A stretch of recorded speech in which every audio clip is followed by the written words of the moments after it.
Thank you so much for joining me, Bea. It's lovely to virtually meet you. You are a cognitive coach, an advocate, a speaker, and a writer, but also you're a mother.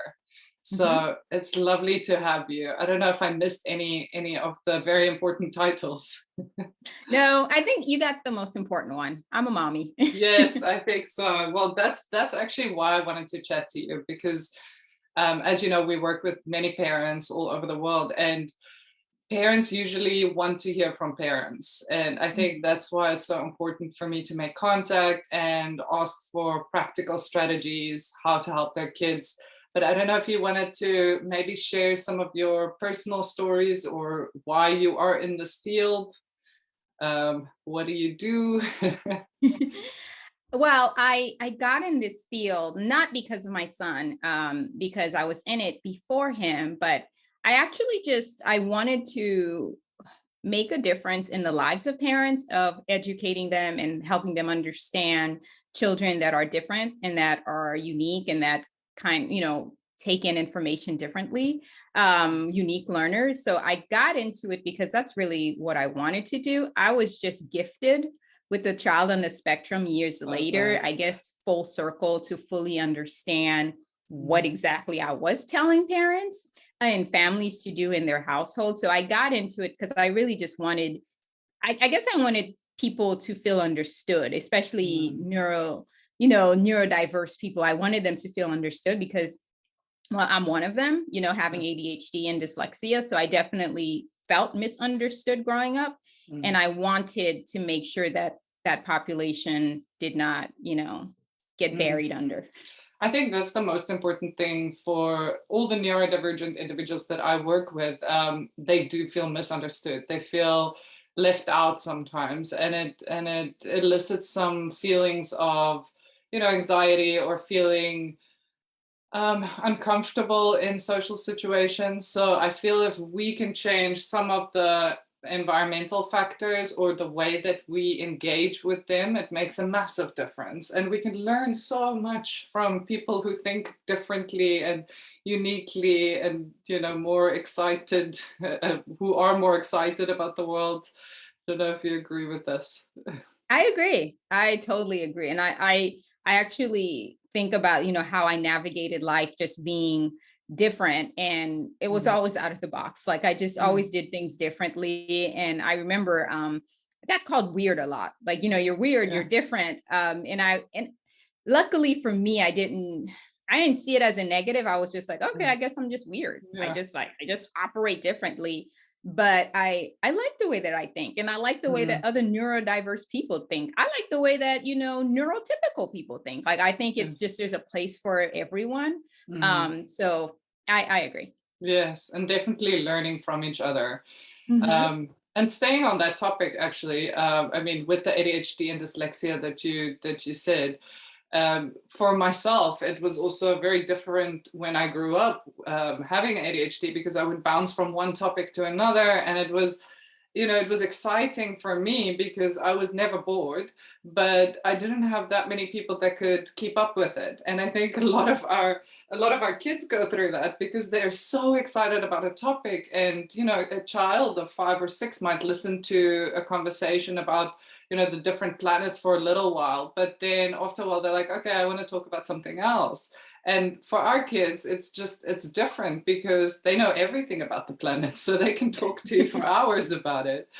So I think it does make a difference. And I think what you said, the collaboration of neurotypical people and atypical people, just having that bond and starting to understand a little bit more is so important.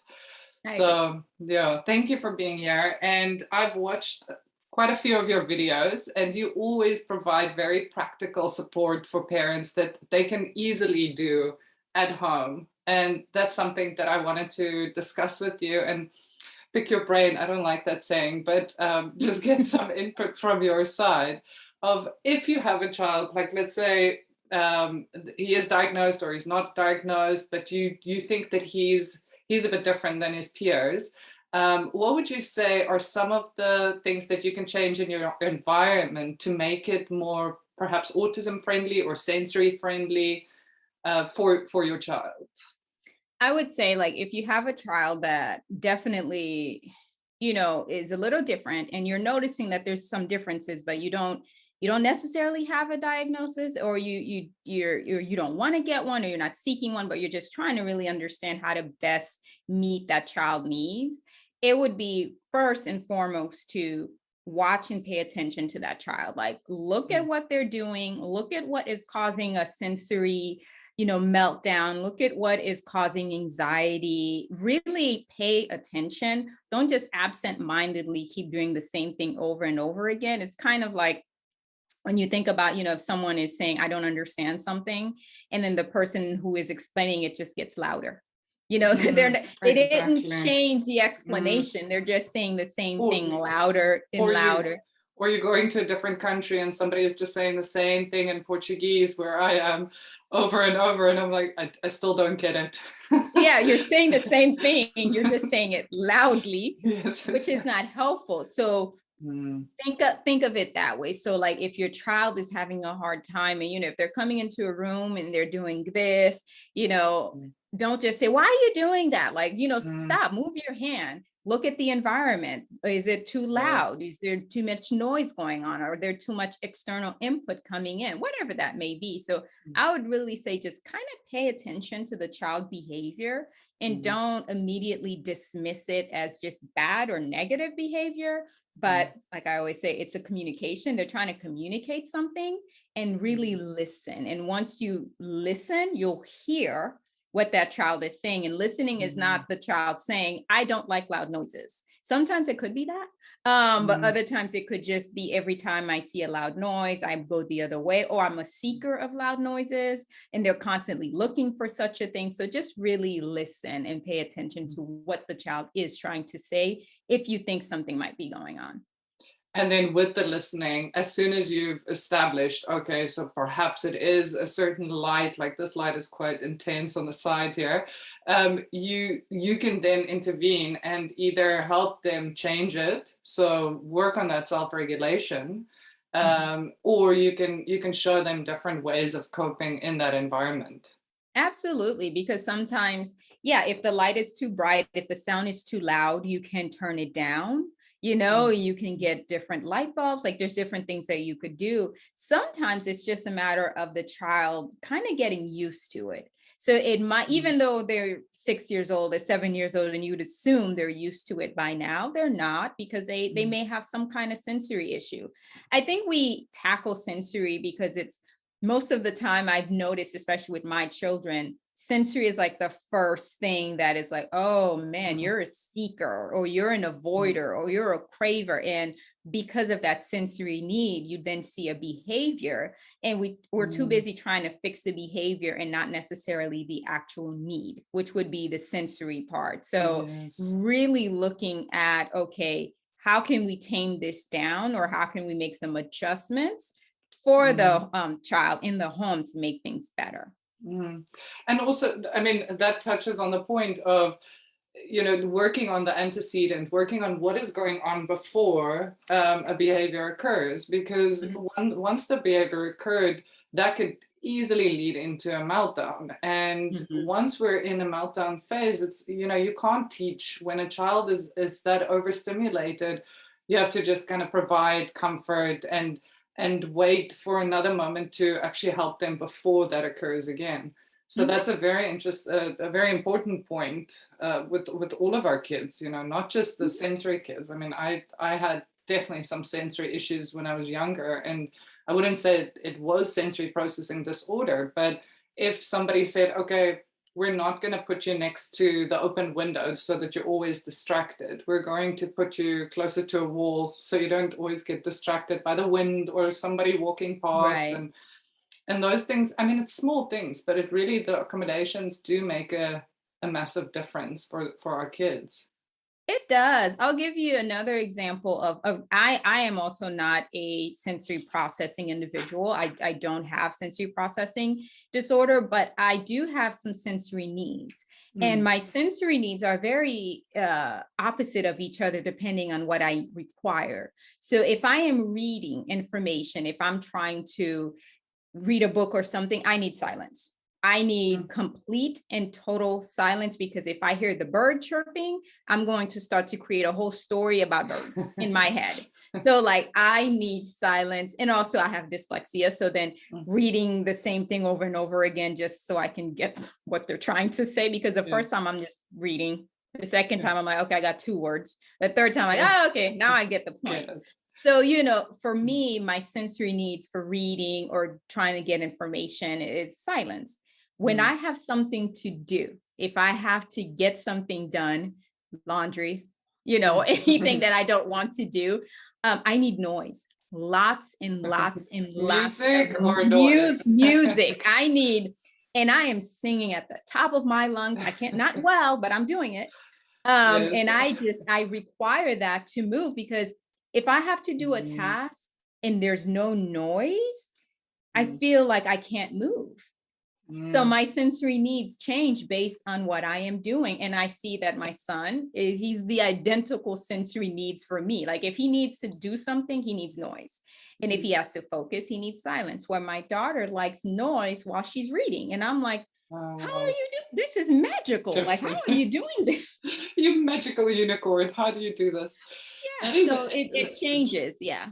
That's very interesting, because with our kids, usually it's exactly what you said. Usually we say, oh, he's hyposensitive or hypersensitive, but it is actually a combination, because and also according to their mood, it changes. So sometimes we might need a lot of input, and I'm very similar to you and your son, because if it's something that I don't like doing, I don't like cooking. I would need music because it distracts me from the task. I think it's more of a distraction for me. And then I don't really focus on the cooking as much. But if it is learning or reading or even just working, anything, it needs to be complete silent. But it changes as well. So certain times, if I'm feeling happier, then I can maintain a bit of music and a bit of noise. So it's also very different. It changes according to mood, according to the time of the day. So it's super important, I feel like, from what you've said, to have that sensory profile for a child and change it according to the time of day, perhaps, and do the observation of your child. And that's exactly what you said. Absolutely. In different times too. And then once a parent receives or a child receives a diagnosis, what would you say are some of the practical tips that they can do to make it easier for their child or for them at home? Are there anything that you would say is like the top 5 must-dos once you've received a diagnosis for your child? My top 5, number 1, I don't know, this isn't a do, this is a mental shift. So number 1 is acceptance. I mean, that is just by far my number 1 thing. Once it's been confirmed, you may require another one or another one or another one. It doesn't matter. But once it's been confirmed, and again, it's probably something you already knew, and you're hearing it, start working on accepting it. And accepting it doesn't necessarily mean you've given up. Accepting it doesn't mean that now, you're hopeless or anything like that. Acceptance means I fully accept you for you, whether it's autism, whether it's ADHD, whether it's anxiety, whatever. Like acceptance just mean this is now now I understand what I have, and I'm going to start to make the mental shift in my actions and my behavior to operate off of that level. I actually believe if you accept, everything else just kind of falls in place. I mean, that's my personal belief. So that's my number 1. That's the first and foremost thing that I'd say a parent need to do, should do. I don't tell people what to do, but if I could, that would be the thing I'd tell you have to do. You have to accept it. I think the one thing you mentioned in one of the interviews was that you said your child is still the same child before the diagnosis and after the diagnosis. So it's still, you can still have the same dreams and hopes. You might have to adapt the environment, the way that you interacted first, and learn about your child and observe again. But it's the same. It's your child. It's the same kid. It's the same kid. It's just like you said, adaptability to what life could look like is going to be different versus what you thought. So Yeah. the acceptance piece. The second thing for me, I'm a big, big believer in early intervention. And I believe in early intervention. And I think early intervention is one of the most proactive things that you can do for your child. And this is, so number one, acceptance is for you, right? The acceptance Mm. piece is, what can you do? Mental health, what can I, put in place? Number two, the intervention is for your child, because putting a child in speech or OT, they're not going to be mad about it, like, oh Mm. man, you put me in speech and now I understand language and can Yes. communicate better, Yeah. and if it's not for them, it's not for them. But I Mm. think not even entertaining that idea or waiting, intervention can Mm. happen at any point. You can have speech therapy at 13 if you want, but Mm. it's going to hit different if it's at 5, like Mm. giving that child that baseline to Yes. know, how language is and Mm. how to build on communication skills. So intervention, would be my second go-to, because I believe in it. I think there's science behind it, there's research behind Mm. early intervention. And I know there's a lot of different controversies of what therapies people do and won't do. You don't have to do all of them. Mm. You don't have to do 2 Yeah. of them. I would say pick something that you're most comfortable with. And I would feel like you'd become more open to the others that are out there. So, the first intervention that we did was OT. We loved it. I Yeah, mean, the we didn't even, kids usually love OT. Yeah, yeah, so that's my number one therapy is always OT. we loved it. And my Mm. son loved OT. And I think about, like, when we were suggested to do OT, we were like, what is occupational therapy and what occupation does he have and what's the point of this? But when we started it gave us a new child that was like dying to come out of there. Like, he was like Mhm. basically caged and trapped in, and Mhm. OT opened that cage and just let him out. So Mm. again, that therapy went really extremely well with him. Others didn't do as well, and I won't go into that. But Mm. I don't regret any of the therapies or any of the interventions that we did. So Yeah. my second one would be intervention, like early Yes, intervention. definitely. Yeah. And Yeah. also, like you said, trust your gut there and your intuition as a parent. You know best. Parents always are the experts of their kids, and obviously the child too, right? So if you go into a therapy and you can see that your kid is comfortable, and it might be a little bit tricky in the beginning because it's a new person, but if they're comfortable and they're enjoying it and they want to go to therapy, and those are all the signs that we usually get with OTs. It's like they want to go and move. And so many of our kids are movers. So and they learn Mhm. through movement, like an aesthetic learner. So yeah, no, definitely I agree with that. Yeah. My third one is, I think this one's a lot harder, because even I struggled with this myself, being a mom. Finding your tribe, Mm. finding your people, find people who are experiencing, going through something similar to you. Mm. Initially, finding my tribe was, let me go find all the autistic moms of the world. That was my initial find your tribe. And that was weirdly hard. It was difficult because, because it's a spectrum, that, Mm. children didn't necessarily resemble what my kid was going through or doing. And my child could do certain things that other children weren't doing. And Mm. other children were doing things that my kid couldn't do. So finding my tribe, I couldn't necessarily find it just within the autism community. Yes. So finding your tribe doesn't mean that it's going to be with what your child was diagnosed with. Mm. Finding your tribe is finding a community of people that can identify with the struggles and what you're experiencing. I found a bigger tribe just in special needs, Okay. like not necessarily autism, Mm. but just in special needs. So I found that, oh man, I can identify with this parent. I can identify with that mom, Mm. especially developmentally as children are moving through that spectrum. And my initial mommy group, my initial mommy tribe, those kids were leaving my son behind developmentally, as they should. Mm. They're moving along the neurotypical Mm. developmental scale, and my son was not. So it was hard to be a part of that because it was a constant reminder of what my kid cannot do. So once I Yes. found special needs, community, and I found my tribe, it was like, oh, this is so nice. What, your kid's Mm. not doing that either? That's fantastic. Mine isn't either. Yeah. Like, it was just, Yeah. it was a nice feeling. It just felt Mm. comfortable, Yes, and I it felt think. at Mm. home. So I would say find your tribe. Like, Yeah. that would be number 3. That is such an important point, because I feel like we actually just did a video on toilet training, and sorry, I had to bring that in, but No, I get that one. Yeah. yeah. And one of the things that Nanette said, she's my business partner, and she said that, parents always say, oh, my kid it was so easy to do toilet training. And they're all lying, because it's difficult for all parents to do potty training. But especially if you have a child that may be struggling with their expressive language, maybe wanting to tell you, not now, but they don't have a means to do it, and they're not yet ready for an AAC device. It's so tricky, because you don't have that parent that can say, yes, I get it.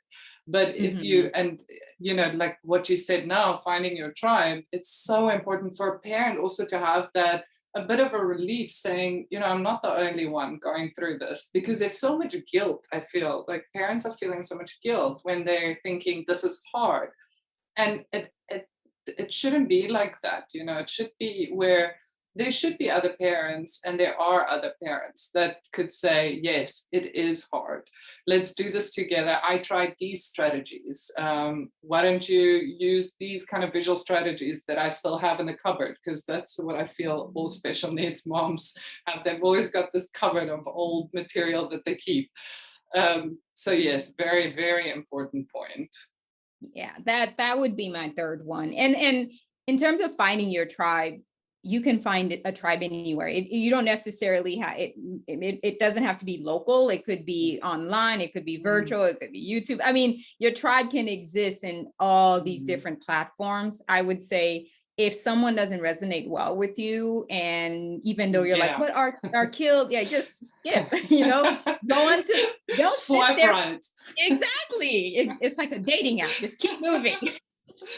Don't feel bad about yourself because this Exactly. it doesn't identify with you. And you're like, but they have the same thing. It's not your tribe. So Mm. in any, I would hope that I'm your tribe, or Carla, that's your tribe, whomever it may be. But Yeah. if we're not, swipe, keep moving past us. Like, if Smart. we're not it, I think we should start an app for finding your tribe. For the moms out there, we can also we should have that written down somewhere so someone don't steal let's it. just copyright it. Copyright Exactly. We established. said it here today. It's ours. It's recorded. So my fourth one, this is something I had to learn because this was hard. I mean, all of these have been hard for me. Like, these are my tips, but it doesn't mean that I'm like, yay, these are my tips and they're so easy to follow. All transitions are transitions. Like, all of these different things are a transition from one thing to another. No matter how long something is there, it doesn't mean that it will always be there. I had to learn this the hard way, especially, if your child, is not potty trained. This is not for everyone. Obviously, there are certain circumstances and situations that change. If your child's not potty trained at 3 or 5 or 10, it doesn't necessarily mean they won't ever be. It doesn't, it's a transition. If your child is not expressively speaking at 3 or 5 or 10, it doesn't mean that they necessarily won't expressively, have conversations or receptively understand more. All of these things are a different transition. If your child's not, sleeping through the night, my son now, he's 11 and sleeping. That's another topic for another day. We can spend hours on this one. Yes, we could. That he came into this. yeah, he came into this world with, I'm not going to sleep. Like that's not something I care to do. I'm not going to do it. So Swipe right. you're going to, yeah, you're going to be up every 2 hours. That's how he came in. Oh, wow. And now I see as he is transitioning, and we've worked past our sleep issues, but as we're transitioning into, those early preteen years, because he's 11, he sleeps until like 9. And I'm like, why couldn't you do Oh, this? wow. Now you have to wake him up to tell you to make breakfast. That's I'm like, funny.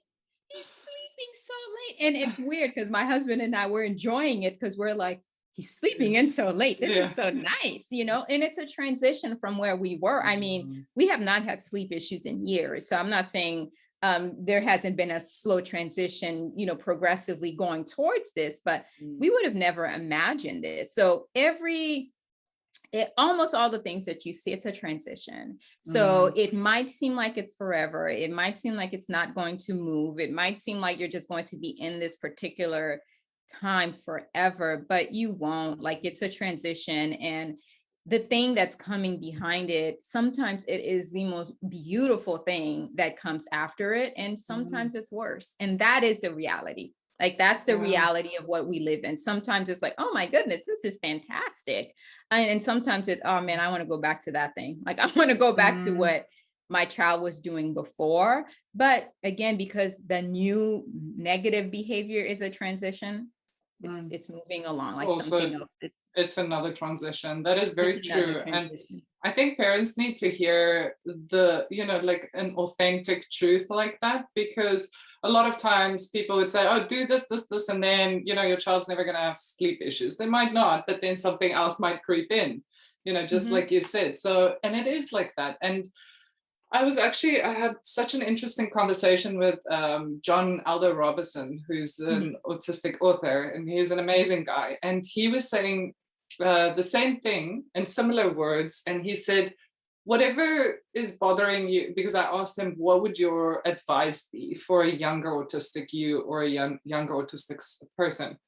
And he said, whatever you're feeling now, whether it is somebody bullying you or being mean to you or not wanting to be a friend or whatever it is going to pass. And there are going to be better times, and it gets better. When you're in your 30s, it's definitely better. And I'm not saying wait until you're 30, but for your child to be 30, but it is exactly like you said. And it's a nice way of thinking about it, because transitions, as parents, all our parents learn about prepping for transitions for your child. You need to prep them for a transition. You need to work through it, maybe go to a place or research a place if it's noisy before you enter it with them. And just like that, we need to bring it back to ourselves and say, okay, well, it is a transition for us as well. So even if it is for them not speaking right now, maybe they are going to speak later or in a different manner. That doesn't mean that one is better than the other, but just saying that things are going to be better. It might take a dip, but as a parent, there's always a transition to a different stage. And I think that's sorry that I'm stopping at this point for so long, but just because I've been in this field for nearly 16 years now, I've seen my kids grow up. I said my kids, but the kids that I worked with when they were 2-3 years old, and now they're 16, 17, 18 years old. And when they were 2 or 3, the parents would say, I just want them to speak. And then, when they're 4 or 5, it's like, okay, they're speaking, or they're using an AAC device. They're speaking an American accent, Carla, why? And I'm like, well, I did study in America. But and then after that, it's we're transitioning to school years, and that's an era at itself.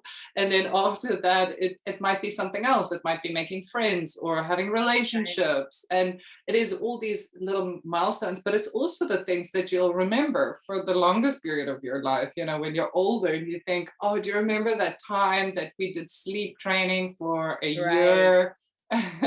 And your child can actually even probably have a conversation with you about it and say, yo, that sucked. I agree. No, transitions, I think we don't do well with transitions as adults. Like, I think we're constantly saying, why won't my child transition? And why don't my child just go into this new thing very well? We don't do it well either, because we're still stuck on what was, or what looked like this before. And my daughter, she's so wonderful, because she's constantly reminding me of how she is transitioning and how she is moving. Because what I'll do is, like, I'll have, like every mother, I'll have like a particular stage in life where I just thought they were the most adorable thing ever. Cutest. And that's those are the pictures that I have on my screen, on my phone, on my this. And she's like, we're not two anymore. You need to get with the program. Yeah, she was like, I need an updated picture of me, because I don't look like, I mean, she's cute, but I don't look like her anymore. And I'm like, you're right. Let me transition. You're not that young anymore. Yeah, now it's like, I don't want a photo. Don't take a photo, mom. Yeah, and she's 9, and she's still, and for the parents out there with this 18-year-old, they're thinking, oh, 9, but I'm like, I'm looking at 2, like. Oh, shit. Well, it's good that you work with kids, because I mean, you can still work with the young ones as well. Yeah, I can still see younger kids, but it's one of those things. She reminds me of why it's important to transition, and awesome. Especially developmentally delayed kids, they stay in a particular developmental stage a lot longer. Yes. And so we kind of get sucked into not transitioning. So when they're doing it, we're kind of, oh, what's going on? Good or bad, we're just used to being in a particular stage for so long, we don't know how to transition. So good or bad, just all transition will come, and just, go with it. Very true. Go with it. And my last one would definitely be, you didn't do anything wrong.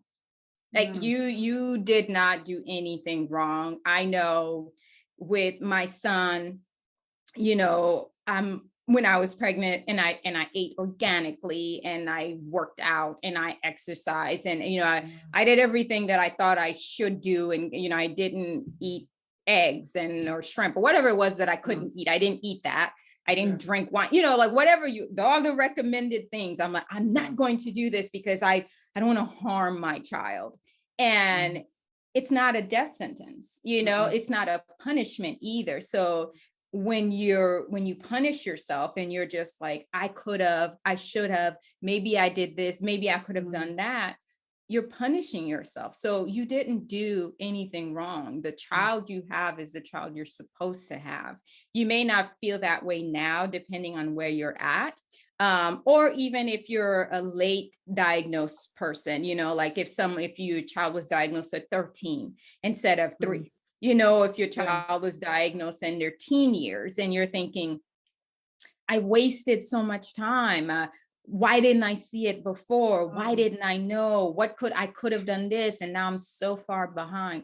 You didn't do anything wrong. You did not do anything wrong. You did what you could have done with the information you were given.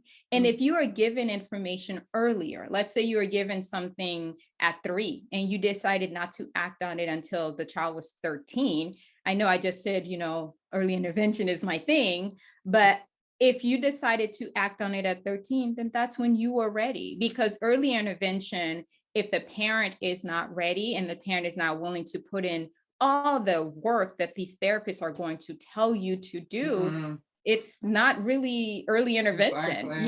Exactly. So you have to give yourself the break of, you didn't do anything wrong.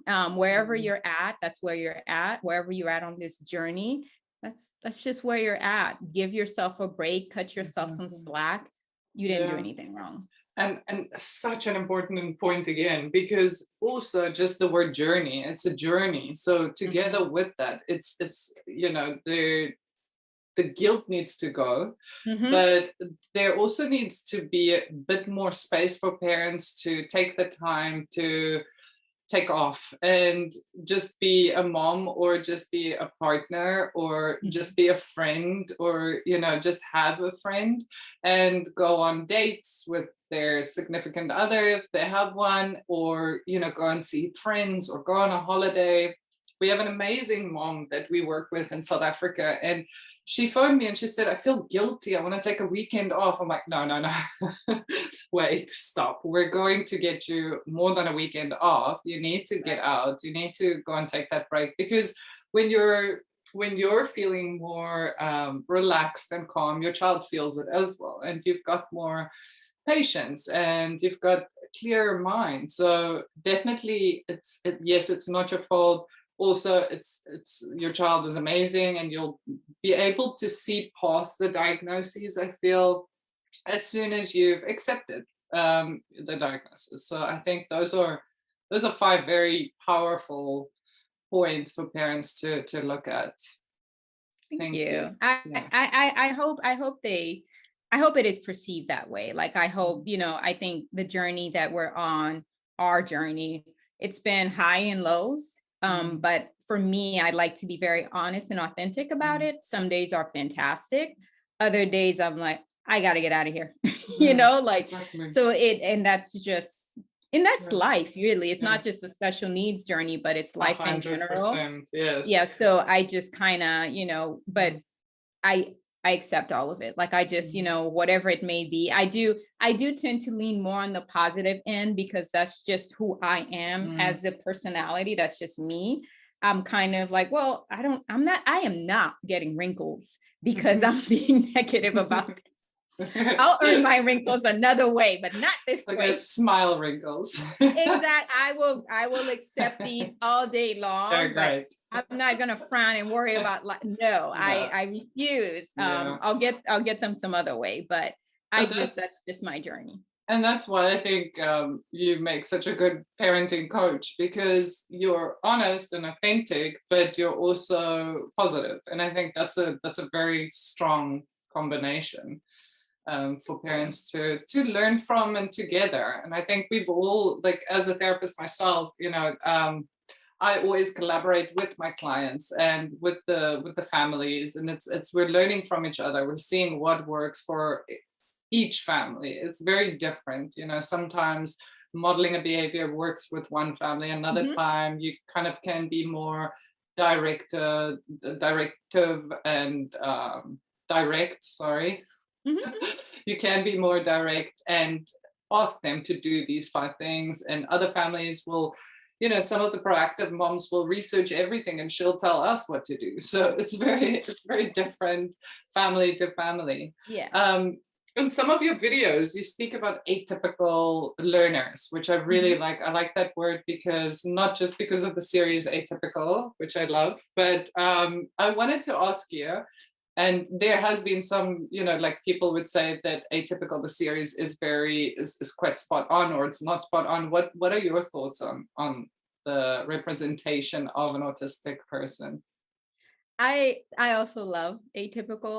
My husband and I, we watch it religiously, Yeah. and I really, really love it. So I think, because autism is a spectrum, Mm, I think, based on where Sam, the character, mm, is on the autism spectrum, it is portrayed accurately. I mm, think it is based on how and where he falls on the spectrum, what he is capable of doing. I mm, feel like it is a very accurate representation of what someone with autism that happens to be where Sam is at on the spectrum, mm, his capabilities, his strength, his weaknesses, his, adaptive skills, and all these different things. And also, I think, like, season one, they spoke very little about, the early intervention, but you can hear there was early mm, intervention that they did. So I feel like they did a pretty accurate mm, job in terms of an individual that's on the spectrum that looks like that. I think most of mm, the time, spectrum shows or movies or whatever it may be, we see a savant, like, we mm, see this child with this gift that about numbers or whatever, mm, these skills. And that's not really a majority of mm, spectrum kids. They're not savants. mm, Or we could see really, really negative, bad behavior or low IQ individuals that are headbanging. Again, it could be that. So I think sometimes we see these depictions that aren't necessarily an accurate picture, because that same, like, I like one instant how Sam could be completely understanding and have this friend Zahid, and he's connecting socially and that's his buddy and he gets it, because it's not that they're completely socially inept. There's certain things I say, oh, okay, now I know what to do. And then in another aspect, he's sitting in the bathtub rocking back and forth because that's his comfort place. Like, I like the variety of how, and I think the character is 21 or 20. I forgot how old the character 18, is, but but seeing how there's still this innocent naivete, childlike demeanor about this adult on the spectrum, but how, that is an accurate depiction of the developmental, naivete of just being more childlike, even though you're an adult. So, and I like that they added romance into it of like, he likes Paige or sort of, like he wants to be with her and the best of, I think it's so well done. I really do. And I really do. I think it was very well done. I have other thoughts on the relationships of the parents, but that's a that's a personal thing. I think just coming from like perspective of why did the woman have to cheat? Yes, exactly. We had the same thing, my partner and I. So he associates very well, or connects very well with Sam, and very similar to her. And he was very upset with the cheating. But it's also like there are some cliches in it, and I think it's a really good show. I think it opens up, and there are other shows that I really love, like The Good Doctor. I love Love on the Spectrum, and I love that a lot of these shows are bringing actually autistic people and people with other special needs into the shows. I mean, one of the characters, I think her name is Abby, in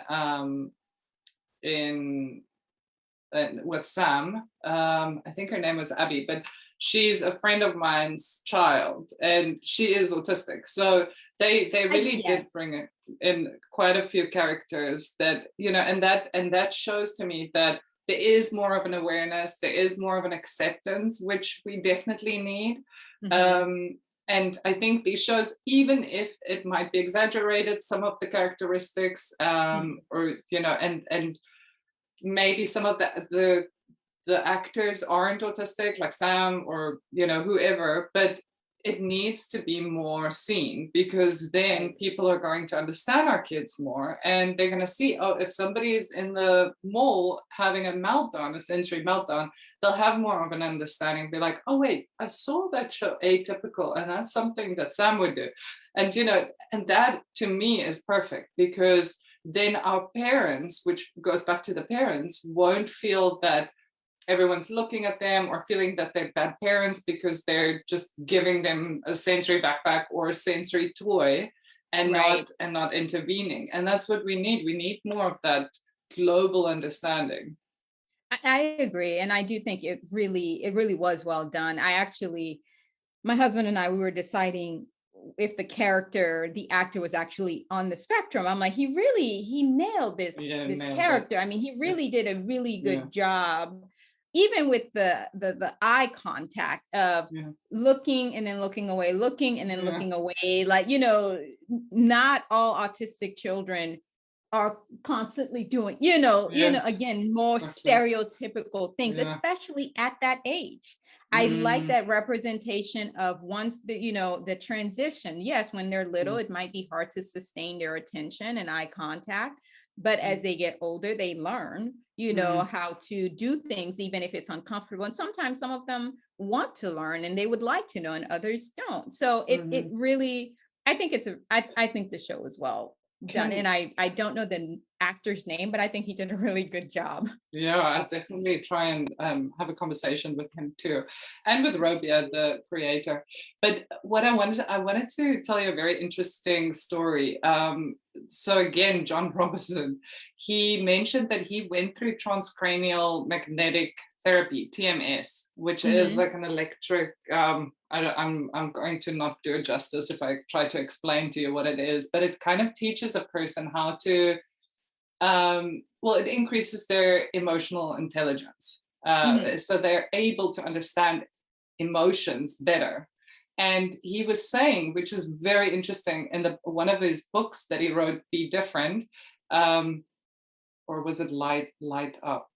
I'll have to check again. But he was saying in one of the books that he wrote that when he started understanding emotions as well as he could, and that part of his brain just kind of switched on. That's the book. The book is called Switched On, where he wrote about the TMS therapy.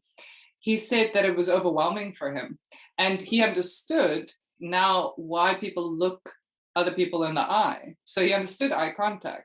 And he Yeah. saw, oh, okay, so I can actually see in your soul. He never understood that saying. That's saying. And when he started seeing it, it was too much for him. So he started seeing the bad in the world and the jealousy and that Mhm. people weren't all loving and kind to each other. He started understanding that emotion very well. And he said it was too overwhelming. It didn't last the effects, but it's a very interesting topic, actually, which I think that we kind of sometimes we step away from, because we're like, no, look at me. And I'm like, we don't, at Ames, we don't force our kids at all to look at us, because it might also be a dual processing Mhm. thing, challenge. But that was very interesting for me when John was saying that, with the eye contact, it might be that we don't like it because we don't understand it, or there's a dual processing. But when we do, it's too much for us.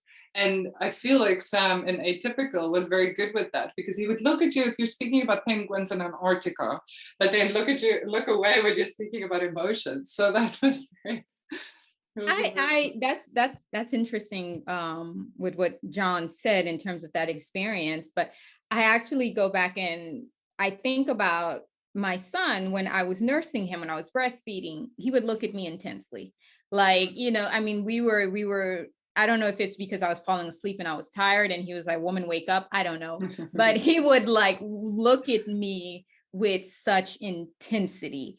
And I think about it now that you're saying this. I think it was just the bond. I think it was just like this bond that he and I had, or he was hungry. I don't know, but I'm gonna say it was the bond. both. Um, Let's say both. I think it was just that this connection that he and Mm, I shared. And what's interesting, Jake is funny. Like mm, he is funny and he loves to get a laugh. Like he loves to make you laugh and get a smile out of you. mm, And he's silly like his mother. So mm. a lot of times when he's trying to be silly, he'll do the intentional look. Like he'll just stare at you It's like, until he gets your see me attention. now. Yeah, it's like, look at me, I'm being silly. And and it's like this connection. Like I see, Mm. to me, he makes eye contact when there's an intention behind it.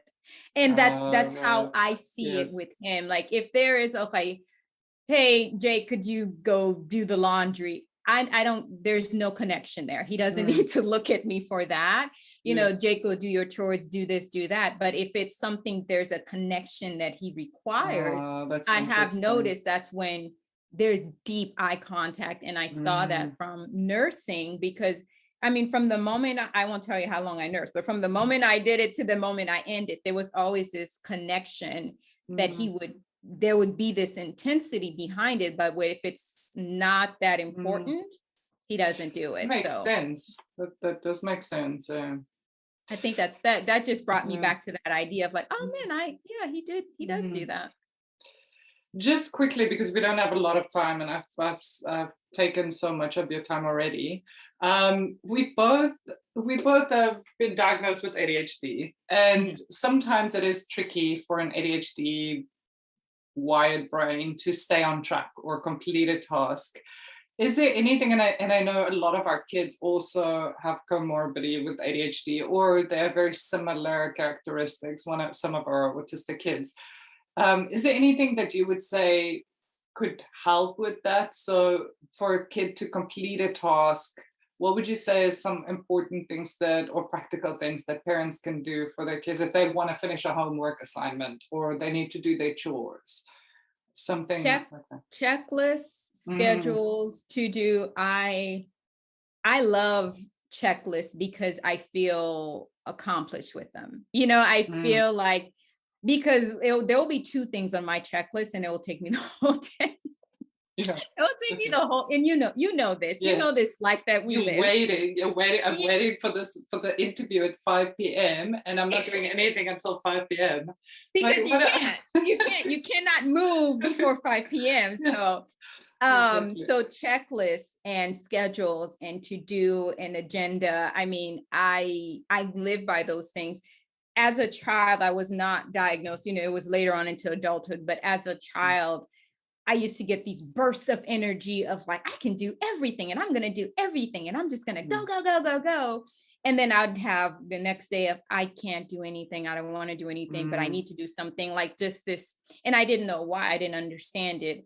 The coping mechanism I came up with was I became an overachiever because mm, if I could overachieve, the days of my lows wouldn't matter because I exactly. was always at a Mm, high level of functioning. yes. So it was just super easy for me to cope that way. That was my coping mechanism. And Going from the one extreme to the to the other. other, It's because that's very my similar. brain. There's no in Mm, between. mhm, So I now understand why I did that. I mhm, fully get why I did that. And as an adult, it's something that I actively am working on and still work on, of not overachieving and just pacing myself mhm. and doing to-do lists and checklists and doing the things, and also honor my body when it's low. When I just can't Yes. do it, honor that as well. Mm, But definitely checklists, schedules, there's just such a pride that comes from being able to say, I did this, mm, especially coming from a kid, like my daughter have a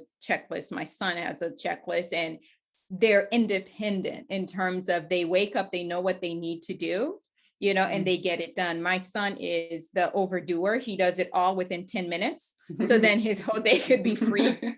That's a very smart strategy. That's his strategy. My daughter wants to draw this out, and then she's like complaining about it. I'm like, if you spent 10 minutes, you would have been done by now. Yes. But I see, they're different and I allow Mm, them to be uniquely yeah. them. I allow them to do that. So definitely checklists, schedules, agenda, put it on your Yeah. phone, put it on a book, put it whatever, just put it somewhere Yeah. to keep you on task. And we all work with checklists, really, with calendars, digital calendars. I really like what you said in one of the Parenting Today videos, where you said you've got a responsibility jar and they've Yes. got all those responsibilities. Tell me about it again, please.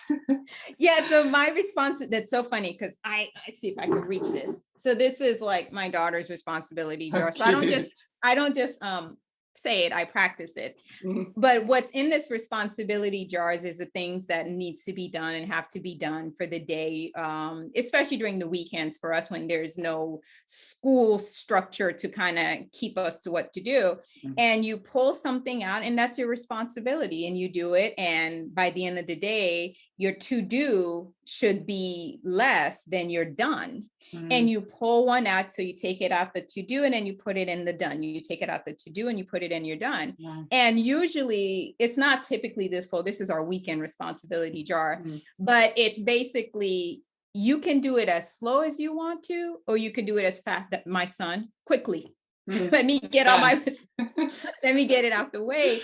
But Yeah. there's a sense of pride that you feel about, hey, I got this thing done. And also you take out the parent nagging and micromanaging of, Exactly.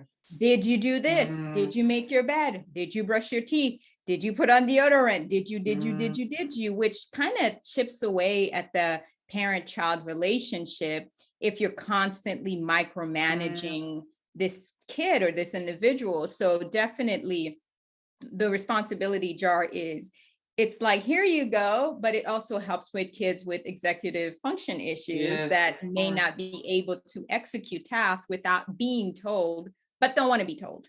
Mm. so I so mean, it's you like you're can, telling yeah. them what to do without telling them what to do. It's such a good idea because you can change it according to the child, and Mhm. according to the task. So you can even make it like the red ones are must do's, the green ones are Yeah. Ooh, maybes. I like that. And Ooh. I was thinking about it as something else when you were speaking now. You can do it even for the executive functioning kids. If you have like different numbers, and they can choose the number so that they can actually Ooh, complete the activity according to I the like that. number. Yeah. And my one question is though, does it work with partners, with significant others? Can they also? No. No, we can't start this. Can we do an experiment? No. You can try and let me know, but my husband and I, we've been together 19 years, and Okay, I he's know not gonna it's just, like it. but you try it out and I'm let me gonna know. try it. I'll try it. I'll get back to you on that. Those are actually really, really good points. I'm gonna leave a link to the videos that you have on your website and some of the really good advice that you have for parents also on for this video. Thank But you. is there anything else, B, that you wanted to mention, or did we cover far and wide today? I think we covered far and wide. I always want to give parents a break and say that, Mm, if you seek my services, if you contact me, I do not judge. I am just as imperfect as you may think that you are. mm, And I'm an expert, I'm a parent, but most importantly, I'm a human being taking space on this planet. And, my fee for taking space is to educate others. Like that is just kind of, or what I think I owe to this planet is to help other people, other individuals, with no judgment. I have no desire or need to judge you, whatever it is that you've experienced or you're experiencing. I've had some level of it, sometimes worse, sometimes better. It depends on just the situation. So mm, never any judgment, but most importantly, if it's not with me or with Carla or with whomever that is out there that you would like guidance, just know that most of us who are doing this, there is this deeper need to help than mm. there is to judge. So Yes. because we're fueled by the desire to help, mostly Mm. because we wanted help, like Yes, of we wanted course. someone to help us, Mm, there's no judgment. So seek, resources that's going mm, to help your child be the best version of themselves, because we have no desire to change children. I mm, adore my kids. I think they're perfectly imperfect. mm. But I Just do like have all of us, yeah. yes, I do have a Mm, deep desire to help them. So that would be my, if you're thinking about, if mm. you're watching this video and you're contemplating, should I seek help or not, or should I, hire a parent coach or not, or whatever it may be, Yeah. that would be my, we're not judging. Hope most of Mm-mm. us, at least, we're not Yes, judging. exactly. Find your tribe. Find your tribe or swipe. Yeah, yeah. I love this. I seriously think we should coin this, and that's going to be the service, because that will be so much easier for parents. They're like, It would. log in. Oh, I don't like her. Oh, I Yeah. like her. Too many I athletic don't. pictures. Swipe. I know. I don't even know if it's swipe left or right. We just need to I get don't the. know either, but we'll figure it out. Well, we got this. Anyways, thank you so much for your time. I Thank really, you for really having enjoyed me. this chat. But now hopefully we can chat soon about another topic. I feel like there are plenty that we can cover.